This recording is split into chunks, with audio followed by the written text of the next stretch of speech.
Dear students, welcome to our YouTube channel biology by Deepak Nain. और जैसा कि आप जानते हैं, हम आपके लिए जो 10th क्लास साइंस बुक से कंप्लीट सिलेबस लेके आए हुए हैं, उसी को आगे बढ़ाते हुए आज हम चैप्टर 11 जो न्यू सिलेबस के बेस पे रहेगा, उसका इलेक्ट्रिसिटी जो चैप्टर है, इसका हम थर्ड पार्ट है वो डिस्कस करने जा रहे हैं। इससे पहले हम पार्ट फर्स्ट और सेकंड में काफ़ी सारे जो कॉन्सेप्ट हैं, मैक्सिमम कॉन्सेप्ट ये मान सकते हो आप 75% जो इस चैप्टर का पार्ट है वो कंप्लीट कर चुके हैं। और अभी जो हमारा कुछ 25% जो पोर्शन बचता है वो इस थर्ड पार्ट में डिस्कस किया जाएगा, जो कि किससे रिलेटेड रहेगा, हीटिंग इफेक्ट ऑफ इलेक्ट्रिसिटी। कि जब भी किसी भी कंडक्टर में से या किसी भी डिवाइस में से इलेक्ट्रिसिटी फ्लो होती है तो उसकी वजह से हीटिंग इफेक्ट है वो देखने को मिलता है, प्रकार की हीट एनर्जी। तो हीट एनर्जी से रिलेटेड हमने यहाँ पे कॉन्सेप्ट है वो डिस्कस करना है।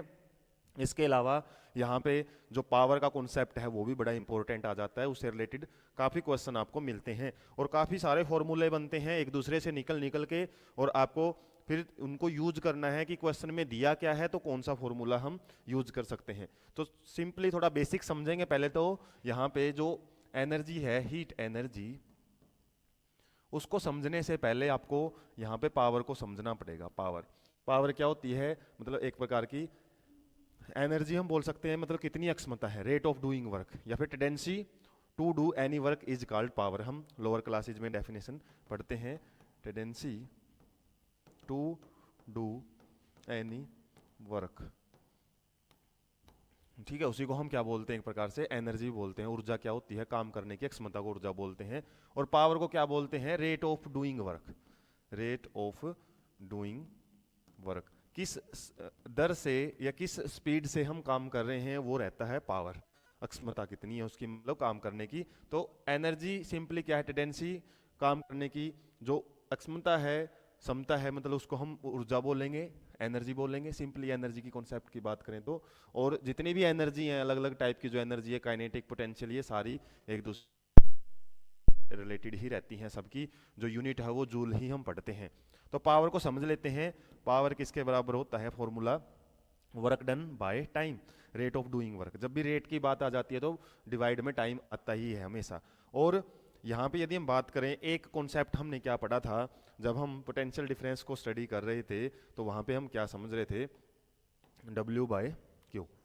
हमने प्रीवियस पार्ट में भी डिस्कस किया था एक फॉर्मूला, कि जो वोल्टेज या पोटेंशियल डिफरेंस होता है वो क्या होता है, कितना वर्क डन किया हुआ है एक जो चार्ज है पर चार्ज को या फिर पर कोलाम चार्ज को लेके जाने के लिए हमने कितना वर्क किया है, उसी को हमने पोटेंशियल डिफरेंस का नाम दिया था। अब यहाँ से क्या करेंगे हम, जो वर्क की यहाँ पे W की जो वैल्यू है क्या आ जाएगी, वी क्यू, और ये जो वैल्यू है वो हम इस इक्वेशन में पुट करेंगे। तो यहाँ से क्या बन जाएगा, P equal to V Q by T. तो यहाँ से एक फॉर्मूला तुम्हारे पास ये आ गया है कि P, और इससे पहले एक फॉर्मूला यदि वर्क डन दिया हुआ है या एनर्जी दी हुई है ना, तो वहाँ से भी हम टाइम से डिवाइड करके पावर निकाल सकते हैं। तो ये काफ़ी सारे फॉर्मूले आपको बनेंगे, जैसे पावर के दो फॉर्मूले हम पढ़ चुके हैं। इसके अलावा जो I का फॉर्मूला हमने पढ़ा था, Q by T, rate of flow of charge is called electric current. तो जो Q बाई टी यहाँ पे आया हुआ है, इसकी जगह हम सिंपली क्या रख सकते हैं, I भी रख सकते हैं। तो P इक्वल टू वी आई, एक फॉर्मूला हमारा यहाँ पे बन चुका है। तो यहाँ पे देख सकते हैं हम पावर के हमने 3 फॉर्मूले हैं वो डिस्कस कर लिए हैं। इसके अलावा और भी फॉर्मूले बन सकते हैं, वो कैसे, ओम लॉ में हम पढ़ा है V equal to I R, पढ़ा है इसको। तो ये V की जगह पे हम क्या रख सकते हैं, आई आर भी रख सकते हैं। तो आई आर इंटू आई, तो क्या बन जाएगा, आई स्केयर आर। तो ये भी एक पावर का फॉर्मूला आप यहाँ से देख सकते हो। इसके अलावा हम क्या रख सकते हैं, आई की जगह भी वैल्यू पुट कर सकते हैं। जैसे V की जगह रखी है ना, तो आई की जगह क्या रख सकते हैं, V बाय आर। तो यदि इसी इक्वेशन में हम I की वैल्यू पुट करें तो P इक्वल टू वी तो था ही, I की जगह हमने क्या रख दिया, V बाय आर। तो फॉर्मूला क्या बन गया यहाँ पे, P into V square by R, sorry ये वी स्केयर बाय आर ही रहेगा, वी स्केयर बाय आर, ये भी आपका पावर का फॉर्मूला है। तो कितने फॉर्मूले हम डिस्कस कर चुके हैं अभी। फर्स्ट यहाँ पे यदि बात करें, ये फर्स्ट फॉर्मूला है, ये सेकंड है। उसके बाद थर्ड किया था हमने डिस्कस, ये 4 नंबर पे है और ये आपका 5 नंबर पे। तो 5 फॉर्मूले हैं हमने अलग अलग डिस्कस कर लिए हैं। और ये सारे डिस्कस करने का मेन मकसद क्या है कि आपको इक्वेशन या फिर कोई क्वेश्चन मिलेगा ना, उसमें क्या क्या चीज़ें दी हुई हैं। यदि वहाँ पे V और R ही दिया है, वहाँ से भी आप पावर निकाल सकते हो। I और R दिया है, वहाँ से भी आप वैल्यू है निकाल सकते हो। इसके अलावा यदि V और I दिया हुआ है, वहाँ से भी हम डायरेक्ट फॉर्मूला यूज कर सकते हैं। तो कई बार हम एक दूसरी चीज़ों को निकालने में बिजी हो जाते हैं, ये नहीं देखते कि इसके और भी फॉर्मूले बन सकते हैं। तो पावर के जितने फॉर्मूले हैं वो हम एक जगह पे अभी लिख लेते हैं। सबसे पहला फॉर्मूला था W/T, उसके बाद सेकंड फॉर्मूला था VQ/T, फिर था VI, और फिर क्या था I²R, और फिर था V²/R। तो ये फॉर्मूले आपको MCQ टाइप क्वेश्चन में भी मिल सकते हैं। इनमें से मान लो 4 दे देगा फॉर्मूले, 3 दे देगा, और एक आपसे कोई और दूसरा फॉर्मूला दे के भी आपसे पूछ सकता है कि अब कौन सा फॉर्मूला इनमें से पावर का नहीं है। तो पावर के 5 फॉर्मूले हमारे यहाँ पे बन जाते हैं। यदि पावर के फॉर्मूले आपको समझ में आ चुके हैं तो एनर्जी या फिर हीट एनर्जी का फॉर्मूला क्या होता है, पावर इनटू टाइम। जब हम कितने टाइम के लिए जो पावर यूज कर रहे हैं उसी को हम क्या बोलते हैं, सिंपली हीट एनर्जी बोलते हैं। तो जितने फॉर्मूले हमने यहाँ पे स्टडी किए हैं पावर के, तो यहीं से हीट एनर्जी के फॉर्मूले भी बन सकते हैं। तो ये फॉर्मूले क्या क्या हैं, P = W/T था, सिंपली P = VQ/T था, इसके अलावा P = VI था, इसके अलावा P = V²/R और I²R। ये पावर के फॉर्मूले थे। और हीट का फॉर्मूला या फिर एनर्जी का फॉर्मूला क्या होता है, पावर इनटू टाइम, सिंपली। तो जितने फॉर्मूले हैं हमारे पास, तो फॉर्मूला एक तो यही है। तो पावर के फॉर्मूले क्या क्या हैं, W/T इनटू T के साथ T कट गया, तो वर्क डन क्या होता है, एक प्रकार का एनर्जी होता है। 9th में पढ़ते हैं, वर्क डन को एक एनर्जी ही बोलते हैं। उसके बाद और एनर्जी की डेफिनेशन हमने पढ़ी भी थी, क्या है, tendency to do any work, मतलब वर्क में बदल देते हैं हम एनर्जी को, बस इस प्रकार से। उसके बाद एक फॉर्मूला यहाँ से क्या बन जाता है, VQ/T, तो पावर का फॉर्मूला था, इनटू में T, सबके इनटू में T कर करके आपने वैल्यू निकाल के दिखानी है। तो एक फॉर्मूला आपका VQ भी बन जाएगा। इसके अलावा और क्या क्या बनेंगे वो देख लेते हैं। P तो हमने वैल्यू पुट करनी है, सिंपली क्या करना है, VI/T, एक फॉर्मूला ये भी बन जाएगा हमारा एनर्जी का। उसके अलावा यहाँ पे हम क्या कर सकते हैं, V²/R और T, एक फॉर्मूला ये है। इसके अलावा H = I²RT, एक फॉर्मूला ये है। तो इस तरीके से हम देख सकते हैं हीट एनर्जी के फॉर्मूले भी सारे पावर के ऊपर ही बेस्ड हैं। और पावर का फॉर्मूला हमने कहाँ से स्टडी किया था, बिल्कुल बेसिक से, रेट ऑफ डूइंग वर्क से। तो इस तरीके से यदि आप इनको समझते हो कि आपस में ये कैसे इंटरलिंक्ड है, तो आपको क्रैमिंग करने की जरूरत नहीं है। तो यहाँ पे यदि हम बात करें टोटल कितने फॉर्मूले बन रहे हैं, यदि ये फॉर्मूला तो हम वैसे ही सिंपली आपसे बोला जाए कि भाई जो हीट एनर्जी है वो वर्क डन के इक्वल कैसे होती है, तो सिंपली आप डिराइव करके दिखा सकते हो। लेकिन हमारे फॉर्मूले तो यहाँ भी कितने हैं, 5 ही हैं। और 5 फॉर्मूले हमने पावर के स्टडी किए हैं।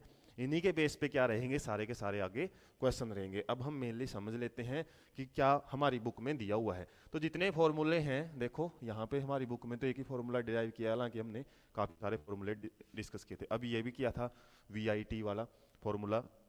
इसके अलावा ये फॉर्मूला P = VI का भी हमने डिस्कस किया है।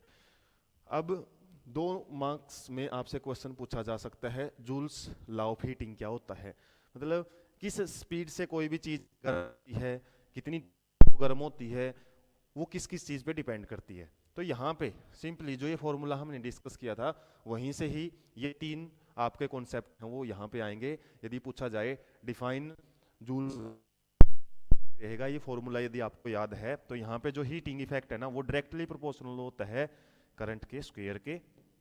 इसके अलावा डायरेक्टली प्रोपोर्शनल किसके होगा, वो रेजिस्टेंस के। और इसके अलावा और डायरेक्टली प्रोपोर्शनल क्या होगा, वो टाइम के। तीनों चीजें देख सकते हैं हम मल्टीप्लाई में हैं। तो यहाँ पे इस फॉर्मूले को, केवल एक फॉर्मूले को आपको याद रखना। वैसे तो हमने 5 फॉर्मूले पढ़े हैं, यहीं से आपका जो जूल्स लॉ ऑफ हीटिंग है ना, ये डिफाइन किया जाएगा। सिंपली इस लॉ के अकॉर्डिंग क्या होता है, जो हमारा हीटिंग इफेक्ट है या फिर हीट पैदा होती है किसी भी डिवाइस में, वो किसके डायरेक्टली प्रोपोर्शनल होती है, करंट के स्क्वायर के। जितना ज़्यादा हम करंट उसमें से पास करवाएंगे उतने ज़्यादा वो हीटिंग इफेक्ट है शो करेगा। इसके अलावा इलेक्ट्रिक डिवाइस का रेजिस्टेंस जितना ज़्यादा होएगा उतना ही ज़्यादा हीटिंग इफेक्ट रहेगा। जितने टाइम तक, जैसे हम अलग अलग डिवाइसेज को जितने टाइम उतनी ज़्यादा गर्म होती रहती हैं। तो ये सिंपली तीन जो कॉन्सेप्ट हैं यही क्या है, जूल्स लॉ ऑफ हीटिंग। तो यदि आपसे डिफाइन करना पूछे तो इस फॉर्मूले को आपने एक्सप्लेन करना है। According to this law heating effect is directly proportional to the square of current या अमाउंट ऑफ करंट। इसके अलावा heating effect is also directly proportional to the resistance of the conductor and heating effect is directly proportional to the time. तो ये आपका 2 marks में पूछे तो इस फॉर्मूले को ही हमने एक्सप्लेन करना है। इसके अलावा जो फर्दर फॉर्मूले हमने स्टडी किए थे वो अब न्यूमेरिकल जैसे हम स्टडी करेंगे ना तो उनमें काम आएंगे। अब जैसे इसमें है, और सॉलिड, हालांकि इसका सॉल्यूशन आपकी बुक में दिया हुआ है, लेकिन फॉर्मूले बेस पे हम कैसे इसको थोड़ा समझेंगे। और इस टाइप के क्वेश्चन आपको एग्जाम में काफ़ी देखने को मिलते हैं, क्योंकि हम सॉलिड को वैसे ही छोड़ के चलते हैं। हम ज़्यादातर इन टेक्स्ट क्वेश्चन और एक्सरसाइज क्वेश्चन या फिर एग्जाम्पल्स में ही उलझे रहते हैं। तो इस के क्वेश्चन भी आपको एग्जाम में मिल सकते हैं, थोड़ा स्टेटमेंट वगैरह चेंज करके। तो यहाँ पे सिंपली क्या है statement, electric iron consumes energy at a rate of 840 वाट। और वाट किसकी यूनिट होती है वो आपको याद रखना है, पावर की। तो जब भी आपको किसी भी क्वांटिटी के पीछे W लिखा मिल जाए ना, जाहिर सी बात है वो पावर की वैल्यू है। याद रखना जो पावर की यूनिट ऑफ पावर वो क्या रहती है आपकी, वाट रहती है। अब यहाँ पे सिंपली पावर की वैल्यू दी हुई है और कोई एक वैल्यू नहीं है, यहाँ पे दो वैल्यू दी हुई हैं सिंपली। तो P1 एंड P2 हम ले सकते हैं दो वैल्यू। तो यहाँ पे 840 और दूसरी क्या है 360 वाट है। इसके अलावा वोल्टेज है दोनों केस में, जो पोटेंशियल डिफरेंस है वो आपका दोनों ही केस में सेम है। अब क्या पूछा है इसने, व्हाट आर द करंट। तो करंट की वैल्यू I1 यहाँ से और इसमें I2 की वैल्यू है वो दोनों केस में आपको फाइंड आउट करनी है। साथ में यहाँ पे रेजिस्टेंस भी आपसे पूछा हुआ है, R1 एंड R2 है वो भी आपको फाइंड आउट करना है। तो सिंपली क्या है फॉर्मूला हमने जो यूज किया था किसका, पावर का, वो क्या था, P is equal to VI। ये फॉर्मूला यूज किया था, सिंपलेस्ट फॉर्मूला लगता है, क्योंकि जो चीज़ हमारे पास दी हुई है ना क्वेश्चन में उन्हीं के बेस पे ही फॉर्मूला यूज करना होता है। तो यहाँ पे हमारे पास क्या क्या है, P की वैल्यू है और V की वैल्यू है, I की वैल्यू हमने निकालनी है। तो I की वैल्यू क्या होगी, P बाई V सिंपली। तो हम क्या कर सकते हैं यहाँ पे, जो ये वैल्यू फाइंड आउट करनी है तो P बाई V, और यहाँ पे क्या आएगा 840 अपॉन 220। और इस क्वेश्चन में थोड़ा न्यूमेरिकल पोर्शन या फिर हम बोल सकते हैं कैलकुलेटिव पोर्शन है। तो जैसे हम इसको सोल्व करें तो यहाँ पे 11 और यहाँ पे 42, और 42 बाई 11 को जब आप सोल्व करते हो तो कितनी वैल्यू रहेगी, लगभग यदि बात करें 3.82 एम्पियर के आसपास ये वैल्यू आएगी। उसके बाद R, और R की वैल्यू कैसे फाइंड आउट करेंगे, हमने ओम्स लॉ में पढ़ा था V equal to I R होता है। तो R की वैल्यू है जो, यदि हमने I और V की वैल्यू दोनों हैं, तो V की वैल्यू थी, I की वैल्यू हमने फाइंड आउट करी, तो क्या निकाल सकते हैं, फॉर्मूला यूज कर सकते हैं। तो सिंपली V बाई I, और यहाँ पे 220/3.8। तो इस तरीके से हम यहाँ पे जो R की वैल्यू है वो भी फाइंड आउट कर सकते हैं। तो ये कैलकुलेट करके आप रखोगे तो यहाँ से एक थोड़ी जो कैलकुलेशन है उसी में थोड़ी आप गड़बड़ी कर सकते हो।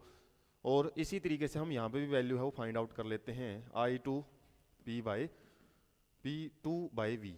P2 कितना है 360 अपॉन V, जीरो के साथ जीरो काटेंगे, यहाँ पे 11 और यहाँ पे आ गया आपका 18, और इसको फाइंड आउट करेंगे तो कितनी वैल्यू आएगी, लगभग 1.8 के आसपास है जो वैल्यू है वो मिलेगी आपको। तो यहाँ पे आगे भी आप कैलकुलेट कर सकते हो, हालांकि ये एम्पियर में आएगी। अब उसके बाद यहाँ पे जो वैल्यू, हाँ ठीक है, उसके बाद क्या करेंगे हम, R की वैल्यू है वो कैसे निकालेंगे, V बाई I। V कितना है 220/1.8, और यहाँ से आप जो वैल्यू है फाइंड आउट कर सकते हो आगे भी।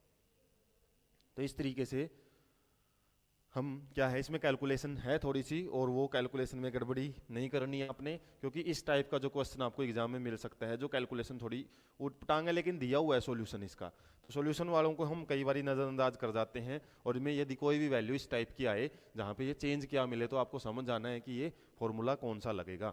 तो ऐसे ही क्वेश्चन हमने प्रैक्टिस करने हैं। जैसे एक और क्वेश्चन है हमारे पास, अब यहाँ पे जो जूल लिखा हुआ है, जे लिखा हुआ है, तो जूल, जूल किसकी यूनिट होती है? एनर्जी की। तो क्वेश्चन में आपको सिंपली यही पता होना चाहिए दिया क्या है, उसी के बेस पे आप फॉर्मूला लगा सकते हो।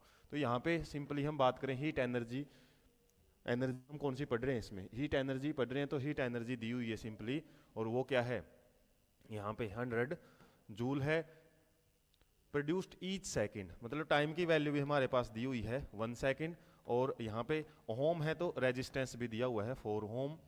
फाइंड द पोटेंशियल डिफरेंस, इसमें आपसे V की वैल्यू है वो पूछी हुई है। अब सिंपली हमारे पास जो जो चीज़ें हैं उसके बेस पे हमने देखना है कि कौन सा फॉर्मूला लगेगा। और फॉर्मूला हमने अलग टाइप के काफ़ी सारे 5 फॉर्मूले हमने पढ़े थे, उस बेस पे हम जो एक ऐसा फॉर्मूला देखेंगे जिसमें 3 वैल्यू हैं ये हमारे पास हो, और V की वैल्यू निकालनी हो।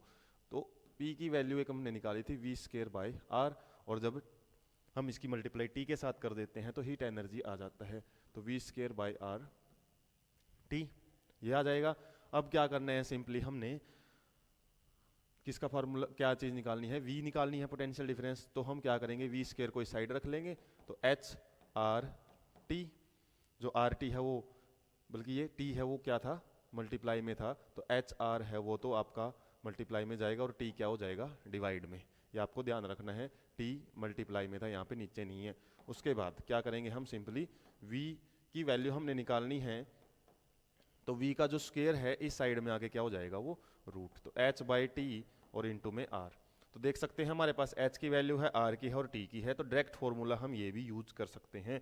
हालांकि बुक में थोड़ा पहले I निकाल रखे, फिर उसके बेस पे आगे निकाला हुआ है, लेकिन हम सीधा V भी निकाल सकते हैं।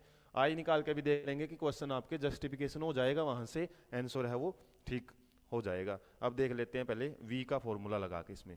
तो V में हमारे पास क्या क्या है, H है 100, और T कितना है 1 है, और इनटू में R कितना है 4 है।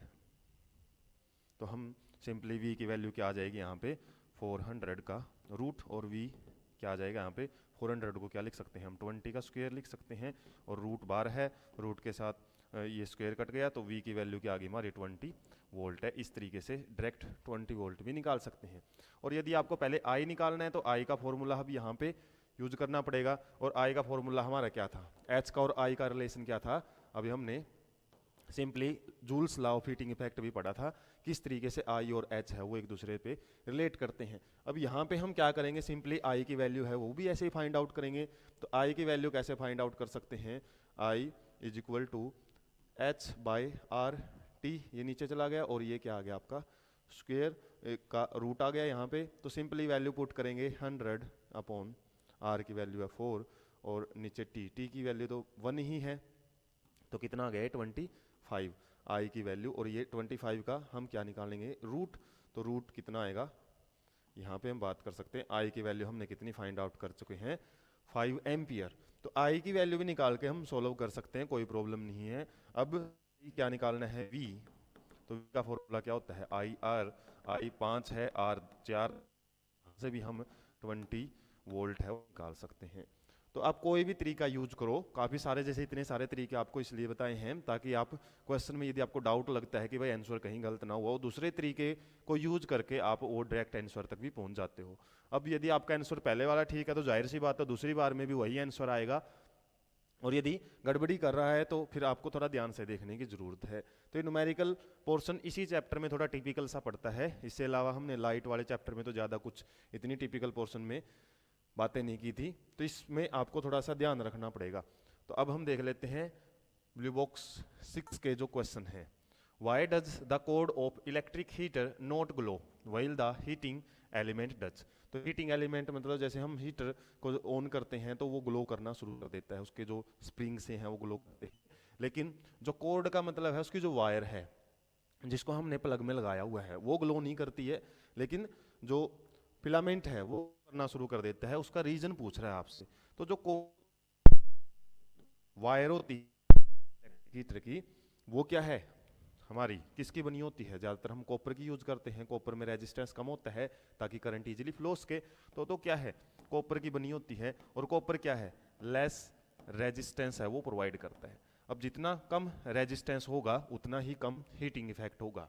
अब हीटिंग इफेक्ट मैंने पढ़ा ना, रेजिस्टेंस ज़्यादा है तो हीटिंग इफेक्ट ज़्यादा मिलेगा। लेकिन जो फिलामेंट है किसका, इलेक्ट्रिक हीटर का, वो किसका बना होता है, निक्रोम नाम का एक एलोय होता है, मटेरियल होता है, उससे बना होता है। और इसका क्या होता है, रेजिस्टेंस बहुत ज़्यादा होता है, काफ़ी ज़्यादा रेजिस्टेंस रहता है। और इस रेजिस्टेंस की वजह से जब करंट इसमें से फ्लो करता है तो ये क्या करेगा, ग्लो करेगा।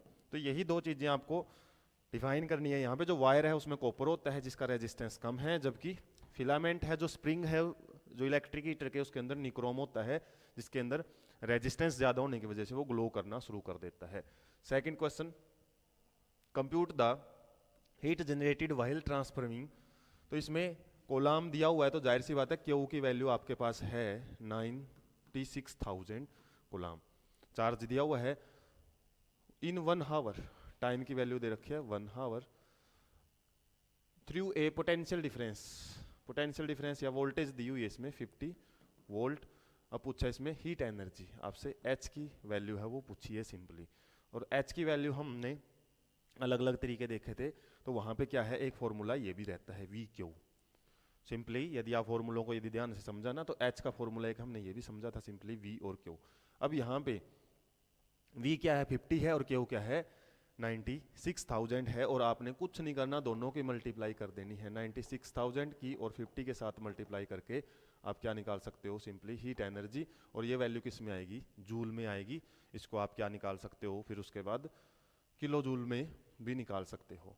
तो यहाँ पे कैलकुलेशन ही है और कुछ नहीं है। तो ये टी जो दी हुई है ना, ये आपको जस्ट कंफ्यूज करने के लिए, यदि आपको फॉर्मूला वी क्यू वाला नहीं पता तब, वरना वी क्यू का फॉर्मूला पता है तो जाहिर सी बात है दो वैल्यू हमारे पास है, इसलिए आपको ज़्यादा से ज़्यादा मैंने जो फॉर्मूले हैं वो बताए थे कि किस तरीके से 5-5 फॉर्मूले निकले हुए हैं। हालांकि बुक में इतने ज़्यादा फॉर्मूले नहीं है, लेकिन जब भी आप कैलकुलेशन करोगे ना, डायरेक्ट फॉर्मूला यूज करके भी आप कैलकुलेशन तक पहुंच सकते हो। जैसे इससे पहले एक क्वेश्चन हमने किया था, उसमें आई निकालना होता है पहले बुक में दिया हुआ, उसके बाद वी निकाल रहे हैं, हम डायरेक्ट वी तक भी पहुंच सकते हैं। तो ज़्यादा फॉर्मूले सीखने का फायदा ही यही रहता है। An electric iron of resistance, अब इसमें आर की वैल्यू दी हुई है आपकी 20 ओम, आई की वैल्यू दी हुई है 5 ampere, calculate the heat developed, T की वैल्यू आपसे यहाँ पे दी हुई है हालांकि कितनी 30 सेकेंड। अब सिंपली इसमें हीट दी हुई है, अब फॉर्मूला कौन सा लगेगा यदि यहाँ पे बात करें हमारे पास आर है, आई है और टी है, तो ऐसा फॉर्मूला देखो जहाँ पे ये तीनों ही हैं, और तीनों किस में है आई स्केयर आर टी, और यहाँ पे आप आई स्केयर मतलब कितना है, आई की वैल्यू 5 का स्क्वेयर इंटू आर की वैल्यू कितनी है 20 और टी की वैल्यू कितनी है 30, तो 25 गुणा 20 गुणा 30, तो इस तरीके से तो सिंपली है हम वैल्यू फाइंड आउट कर सकते हैं 6 और 150, तो ये कितना आ गया आपका 15,000 जूल, या फिर इसको किलो जूल में कन्वर्ट करोगे तो 1.5 किलो जूल है वो निकाल सकते हैं। तो देख सकते हो आप, एक बार हमने फॉर्मूले जरूर ज़्यादा देखे होंगे, आप घबरा भी गए हो कितने सारे फॉर्मूले आ चुके हैं, लेकिन यदि आपको सारे फॉर्मूले अब ध्यान में रहेंगे ना कि भाई दे क्या रखा है और लगाना क्या है, डायरेक्ट आप निकाल सकते हो, अलग अलग चीज़ें निकाल के आपको क्वेश्चन को लेंथी करने की ज़रूरत नहीं है। उसके बाद हमारे पास प्रैक्टिकल एप्लीकेशन है किसकी, जो जूल का हमने हीटिंग इफेक्ट पढ़ा था, और ये थ्योरेटिकल क्वेश्चन है, इसमें कोई ज़्यादा न्यूमेरिकल पोर्शन नहीं मिलेगा आपको। और जो बातें हैं इसमें वो क्या है कि हीटिंग इफेक्ट को हम प्रैक्टिकली या फिर डेली लाइफ में कैसे कैसे यूज करते हैं।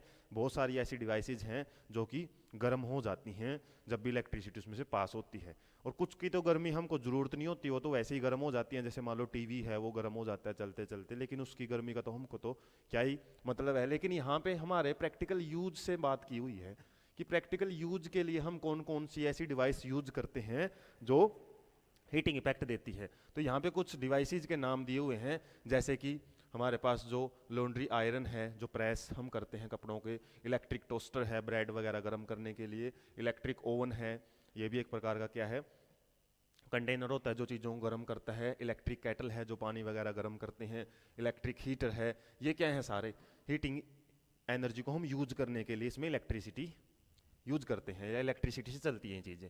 इसके अलावा ज़्यादा डिटेल इसमें दी हुई है किस चीज़ की, इलेक्ट्रिक बल्ब की। तो इलेक्ट्रिक बल्ब में क्या होता है, जो फिलामेंट है वो याद रखना किसका बना होता है, टंगस्टन का। टंगस्टन का जो फिलामेंट है उसका रेजिस्टेंस तो बहुत ज़्यादा हाई होता है, तो बहुत ज़्यादा गर्म भी हो सकता है। लेकिन आपको पता है जो चीज़ें गर्म होंगी तो वो ब्रेक भी हो सकती है, मेल्ट भी हो सकती हैं। लेकिन ये मेल्ट नहीं होता क्योंकि इसका मेल्टिंग पॉइंट बहुत ज़्यादा होता है, ये याद रखना। 3380 डिग्री सेल्सियस है ना, बहुत ज़्यादा हाई टेम्परेचर पे ही मेल्ट होता है ये। इसकी वजह से क्या है, रेजिस्टेंस ज़्यादा होने की वजह से करंट तो इसमें से फ्लो हो जाता है, हीट भी बहुत ज़्यादा पैदा होती है। और वो हीट क्या है, फिर कुछ देर के बाद जो हमारे फिलामेंट को ग्लो करना शुरू कर देती है, वो ग्लो होना शुरू हो जाता है। और वहाँ पे हमको जो बल्ब वगैरह होते हैं वो किसके लिए यूज करते हैं, लाइट एनर्जी के लिए यूज करते हैं। लेकिन उसमें सिंपली हीट एनर्जी भी अच्छी खासी पैदा होती है। हालांकि जो एलईडी बल्ब हैं ये तो क्या है, नहीं होते, लेकिन जो पहले बल्ब होते थे फिलामेंट वाले बल्ब, वो बहुत ज़्यादा गर्म हो जाते थे। यदि थोड़ी देर भी वो जलते थे तो उसको आप वैसे नहीं पकड़ के निकाल सकते, इतने ज़्यादा गर्म हो जाते थे। तो सिंपली उनका जो हीट एनर्जी है उसका हमारे को कोई काम नहीं होता, उसका हम किसके लिए यूज करते हैं, ग्लोइंग के लिए। तो ग्लोइंग सीधा नहीं होता है, पहले तो इसमें एनर्जी यदि आपसे पूछे किस किस में कन्वर्ट हो रही है आपकी, जो इलेक्ट्रिक एनर्जी है ना वो हीट एनर्जी में कन्वर्ट है, और हीट है फिर वो लाइट एनर्जी के अंदर कन्वर्ट होती है। इसके अलावा इलेक्ट्रिक बल्ब में एक और चीज का ध्यान रखना आपने, जो गैस है वो फिल की जाती है कांच के बर्तन के अंदर। तो कांच का जो बर्तन होता है इलेक्ट्रिक बल्ब यदि बात करें उसमें, हालांकि एलईडी में ऐसा कुछ नहीं होता। सिंपली जो हमारे इलेक्ट्रिक बल्ब की बात की हुई है ना, वहां पे क्या है, जो कांच का एक कंटेनर होता है उसके अंदर हम सिंपली जो फिलामेंट है उस तरीके का देखने को मिलता है। और इस कांच के बर्तन में क्या है, केवल और केवल कौन सी गैस फिल रहती है, इसमें कुछ ऐसी गैसेज हैं जैसे नाइट्रोजन और आर्गन जैसी गैसेज, जो क्या करती हैं, एक प्रकार से मतलब गर्म नहीं होती हैं जल्दी। और गर्म नहीं होंगी तो क्या होएगा, सिंपली हमारा जो टंगस्टन है उसको भी क्या है वहां पे मतलब गर्मी नहीं होने देती है, ज्यादा से ज्यादा टेम्परेचर है वो नहीं बढ़ने देती है। या फिर हम बोल सकते हैं जो फिलामेंट है उसकी लाइफ को वो बढ़ा देती हैं। कैसे बढ़ा देती हैं, मेल्टिंग है ना उसको कम कर देती हैं, इतना आसानी से उसको मेल्ट नहीं होने देती। यदि हम और कोई गैस यूज करें उसके अंदर तो क्या है, मेल्टिंग है जल्दी होगी, बल्ब है वो जल्दी खराब हो सकता है। तो इसमें मोस्ट ऑफ द पावर ये दी भी हुई है बात, consumed by filament appears as heat, ज़्यादातर तो वो हीट एनर्जी के रूप में ही लाइट एनर्जी को कन्वर्ट करता है। और लेकिन हमको किस चीज़ में उसकी ज़रूरत पड़ती है, लाइट एनर्जी की फॉर्म में, वो बड़ा ही स्मॉल पार्ट होता है उसका, लेकिन वही स्मॉल पार्ट हम उसको इलेक्ट्रिक बल्ब को लाइट के लिए यूज करते हैं। इसके अलावा एक और हमारे पास है जो फ्यूज है, और फ्यूज का भी क्या रहेगा, इसका एप्लीकेशन आगे भी मिलेगा, हालांकि magnetic effect of electric current में थोड़ा सा दिया हुआ है।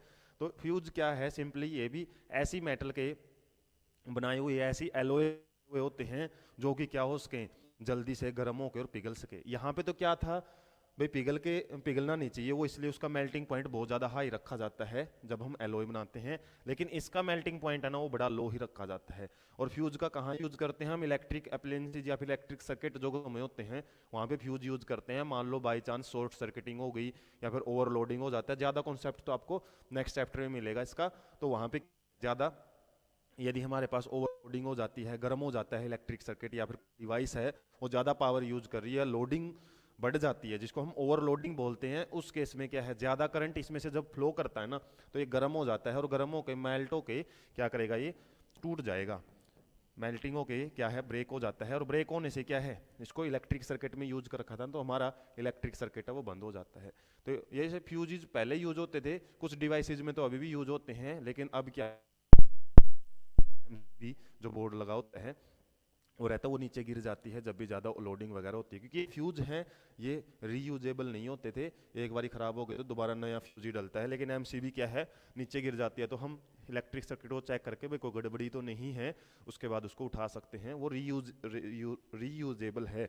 वहाँ पर थोड़ा अलग कॉन्सेप्ट है, वहाँ पर पिघलती नहीं है, वो थोड़ा ऑटोमेटिक काम करती हैं। तो यहाँ पर सिंपली याद रखना है क्या होता है, मेड ऑफ मेटल और एलोए, अप्रोप्रिएट मेल्टिंग पॉइंट, और इसमें कौन कौन सी मेटल यूज करते हैं याद रखना, एल्यूमिनियम, कॉपर, आयरन, लेड जैसी कुछ मेटल्स हैं, इनका बना हुआ हम एलोय है वो यूज करते हैं। जबकि यहाँ पे टंगस्टन मेटल है वो यूज की जाती है क्योंकि उसका मेल्टिंग पॉइंट बहुत ज़्यादा होता है, और यहाँ पे मेल्टिंग पॉइंट लो करना होता है सिंपली। उसके बाद इलेक्ट्रिक पावर से रिलेटेड हमको जो कॉन्सेप्ट है वो भी याद रखना, हालांकि इसके फॉर्मूले हम ऑलरेडी पढ़ चुके हैं। पावर के फॉर्मूले क्या रहेंगे, 5 फॉर्मूले हमने डिस्कस किए थे। इसके अलावा आपसे यहाँ पे यूनिट का ही डिस्कशन किया हुआ है। जो इलेक्ट्रिक पावर है ना, उसकी यूनिट क्या रहती है, वाट, ये हम पढ़ चुके हैं, हालांकि कॉन्सेप्ट बाद में दिया हुआ, न्यूमेरिकल इसके पहले आए हुए हैं। इसके अलावा यदि आपसे पूछा जाए 1 वाट किसके बराबर होता है, और हमने पावर का फॉर्मूला पढ़ा था VI।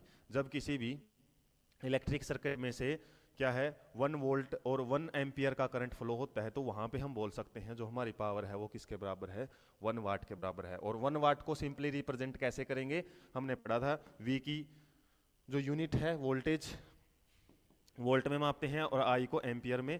तो वोल्टेज एम्पियर भी रहती है किसकी, इक्विवेलेंट यूनिट हम बोल सकते हैं पावर की।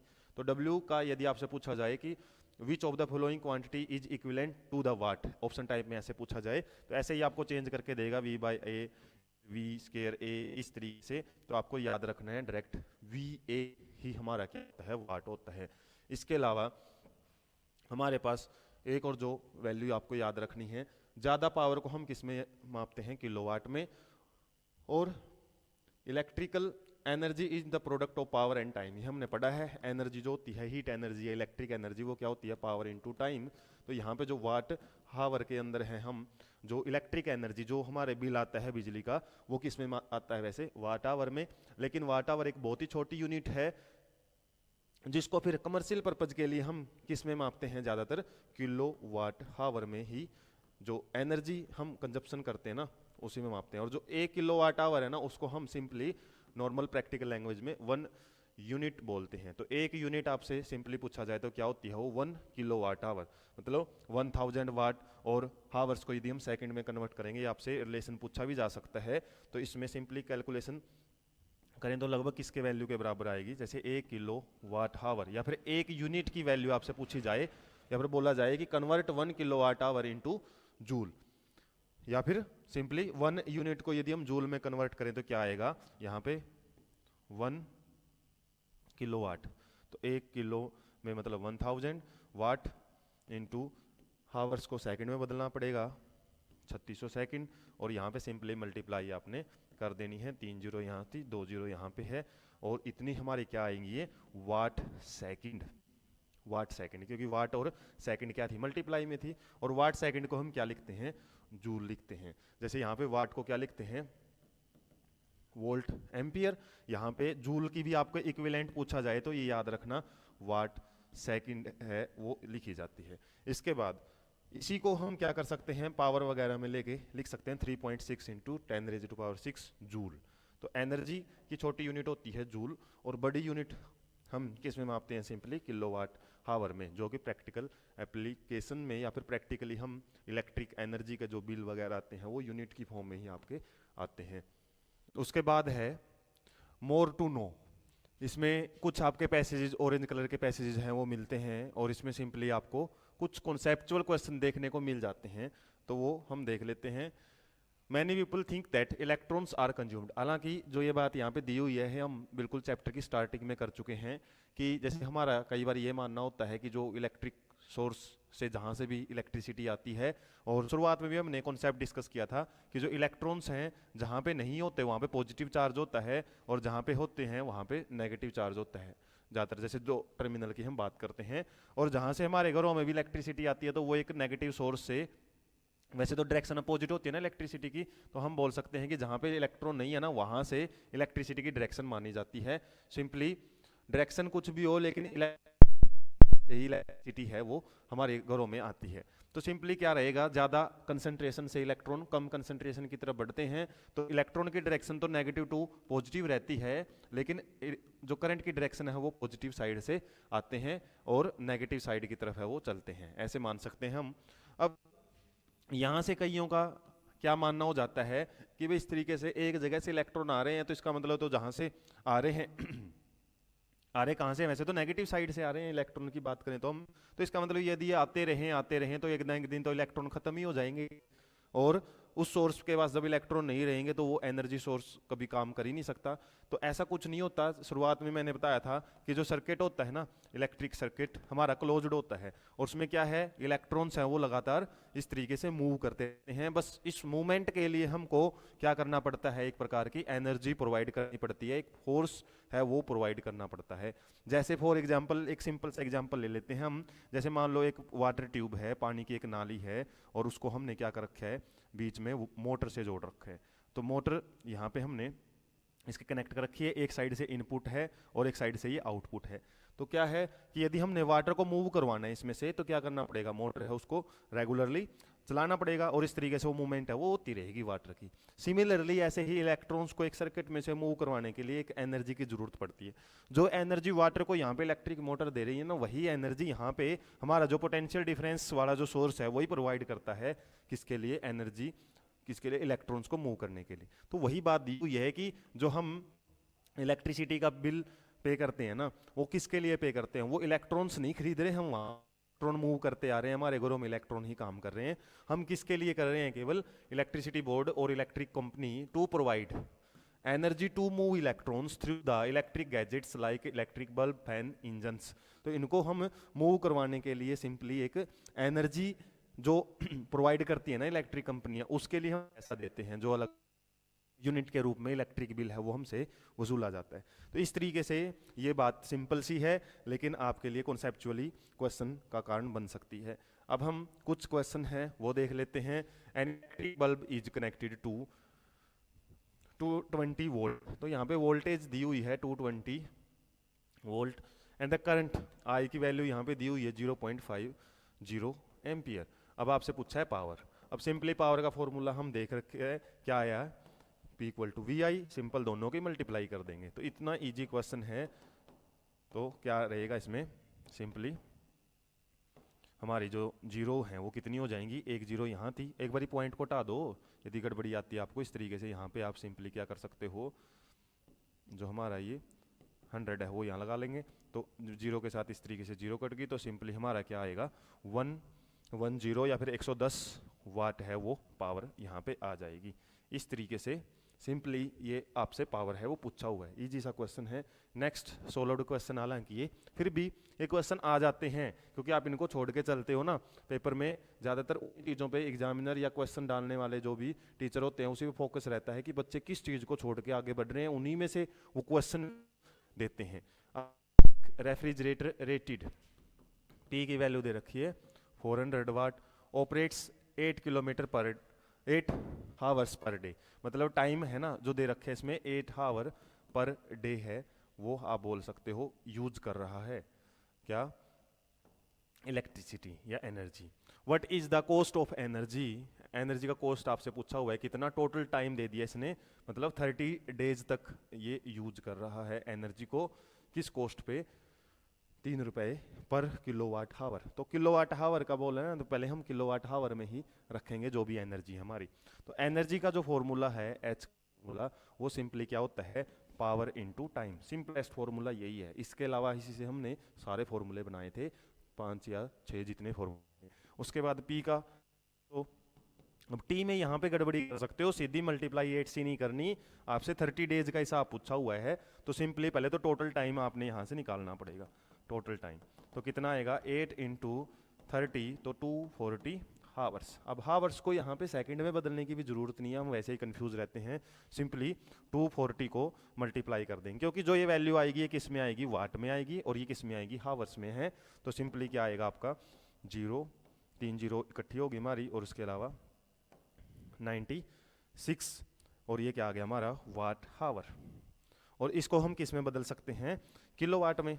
और किलोवाट में बदलेंगे तो क्या आएगा, 96,000 अपॉन में 1000 इक्वल टू, ये आ जाएगा आपका 96 किलो वाट हावर। अब ये 96 किलो वाट आवर हमने टोटल एनर्जी है वो निकाल ली है। अब 1 किलो वाट आवर का कॉस्ट कितना है, 3 रुपीज। तो टोटल कॉस्ट कितना आ जाएगा, 96 इंटू 3, तो 8, उसके बाद यहाँ पे 288 रुपीज। तो इस तरीके से ये आंसर आ जाएगा आपका। सिंपल ये देखना है दिया क्या है और कौन सा फॉर्मूला आपका यूज होगा। उसी बेस पे आपने लास्ट में जो चीज़ पूछी है, अलग इसने क्या पूछा है, कॉस्ट पूछा है, एनर्जी आपने टोटल यहाँ पे निकालनी पड़ेगी कितनी एनर्जी है। तो एनर्जी का जिक्र आए तो सिंपल हीट एनर्जी का फॉर्मूला लगेगा, वर्क डन पूछा जाए फिर भी आपका हीट एनर्जी का फॉर्मूला लगेगा सिंपली। पावर की बात चली तो सिंपली आपका जो पावर का फॉर्मूले हमने बनाए थे बहुत सारे वही लगेंगे। उसके बाद लास्ट ब्लू बॉक्स क्वेश्चन देख लेते हैं, 7 नंबर का ब्लू बॉक्स के बाद तो एक्सरसाइज क्वेश्चन रहेंगे, सेशन हमारा यहीं तक रहेगा, ये क्वेश्चन देख लेंगे। What determines the rate at which the energy is delivered by current. तो करंट एक प्रकार से यहाँ पे डेफिनेशन पूछी हुई है, रेट एट विच या rate of energy is delivered by A current, current के द्वारा जो एनर्जी डिलीवर की जाती है, एक प्रकार का work done, simply work done by time आपसे पूछ, यही बोल रहे हैं ना, वर्क डन क्या होती है, एक प्रकार की एनर्जी, और रेट जब बात आए तो वो टाइम, तो वर्क डन बाय टाइम किसके बराबर होता है, पावर। तो इलेक्ट्रिक पावर आपसे पूछा हुआ है, सिंपल एक वर्ड ही आएगा यहाँ पे कि इलेक्ट्रिक पावर ही वो रेट है जिसके दम पे जो करंट है, वो इलेक्ट्रिक एनर्जी है, वो उस रेट के हिसाब से प्रोवाइड करता है। उसके बाद है न्यूमेरिकल, सिंपल सा, an electric motor takes 5 ampere. तो जो भी वैल्यू है, पहले तो यूनिट सबकी याद रहनी चाहिए आपको, एम्पियर है तो आई की वैल्यू दे रखी है ये 5 एम्पियर, वोल्टेज कितनी दे रखी है 220 वोल्ट। इसके अलावा determine the power of the motor, power है वो निकालनी है, पावर का फॉर्मूला क्या होता है, वी आई होता है, तो वी आई लगा दो 5 इंटू, तो कितना आ गया ये आपका 1100 वाट। अब इसको किलो वाट में भी बदल सकते हैं, तो किलो वाट में 1000 से जैसे डिवाइड करोगे तो 1.1 किलो वाट है वो आ जाएगा। उसके बाद आपसे पूछा है कितनी एनर्जी, ये तो पावर तो हमने निकाल ली, एनर्जी का फॉर्मूला क्या होता है, पावर इनटू टाइम। तो पावर क्या है 1.1 किलोवाट में हमने निकाल रखी है, किलोवाट के साथ तो हम बड़ी यूनिट यूज कर सकते हैं हावर में, वो क्या रहेगी सिंपली 2, तो क्या है 2.2 किलोवाट हावर। ये आपका आंसर यहाँ पे आ जाता है, ये भी आपका सही है। में या कई जगह सॉल्यूशन में अलग आंसर भी है, वो अलग आंसर कोई ज़्यादा बड़ी बात नहीं है, वो कैसे निकला वो भी हम देख लेते हैं। जैसे वहाँ पे 1000 ये 1100 जो वाट है ना, जो पावर है, इसी को आगे जब हम एनर्जी में बदलते हैं तो पावर इनटू टाइम, और टाइम को हम उस केस में क्या ले लेते हैं में 2, मतलब 1 घंटे में 3600 सेकंड, 2 घंटे में सिंपली क्या हो जाएगा 1100 की मल्टीप्लाई किसके साथ हमने करनी है 7200 के साथ करेंगे। उस केस में जब आप कैलकुलेशन करोगे तो लगभग ये वैल्यू है आपकी मिलेगी, और जितनी भी जीरो हैं वो आप जीरो लगा सकते हो इसके पीछे, तो इतनी सारी हैं जो जीरो वो लग जाती हैं। और ये किस में आएगी जो वैल्यू, सिंपली ये जूल में आएगी, ये वैल्यू आएगी हमारी जूल में या वाट सेकंड में आएगी। और इस जूल को यदि हम किलोवाट आवर में बदलना चाहते हैं, अभी हमने डिस्कस किया था कुछ टाइम पहले के अंदर कितने जूल होते हैं 3.6 इंटू 10⁻⁶। अब इसको ये जूल को बदले ना तो क्या करना पड़ेगा, सिंपली हमने क्या करना पड़ेगा, जो ये वैल्यू आई है ना 792 और बाकी जितनी भी जीरो हैं ये आप जीरो लगा सकते हो इसके पीछे, और इन जीरो को नहीं लगाना चाहो तो सिंपली क्या करना है, हमने क्या लिख सकते हैं 1 2 3 4 5 6, तो 7.92 इंटू 10⁻⁶ लिख सकते हैं, और जूल कितना है 3.6 इंटू 10⁻⁶, तो ये वैल्यू तो कट आउट हो ही गई, और इसको जब आप सोल्व करोगे तो 2.2 किलोवाट आवर है वही आएगा। तो आपने कंफ्यूज नहीं होना कि वहाँ पे आंसर अलग आया हुआ है, तो आंसर ये जस्ट जूल में निकाला हुआ है, ये हमारा किलोवाट हावर में है, और किलोवाट आवर की जगह पे आप यूनिट भी लिख सकते हो, यूनिट भी आपका ठीक ही रहेगा आंसर। तो इस तरीके से आज हमने जो इस चैप्टर के लगभग जो नोट्स हैं, इसके अलावा जो इन टेक्स्ट क्वेश्चन है वो सोल्व कर ली हैं। इसके बचे हुए एक्सरसाइज क्वेश्चन वहाँ भी आपको काफ़ी ट्विस्ट मिलेगा काफ़ी सारे क्वेश्चंस में, और उनको भी बड़े ही आपको इंटरेस्टिंग ढंग से करवाया जाएगा, और ऐसे ही इंटरेस्टिंग सेशन आपको इस चैनल पे लगातार प्रोवाइड होते रहें। इसके लिए आप चैनल को सब्सक्राइब रखें, और वीडियो सेशन आपको यदि अच्छे लगते हैं तो ज़्यादा से ज़्यादा अपने दोस्तों के पास शेयर करें। Thank you so much.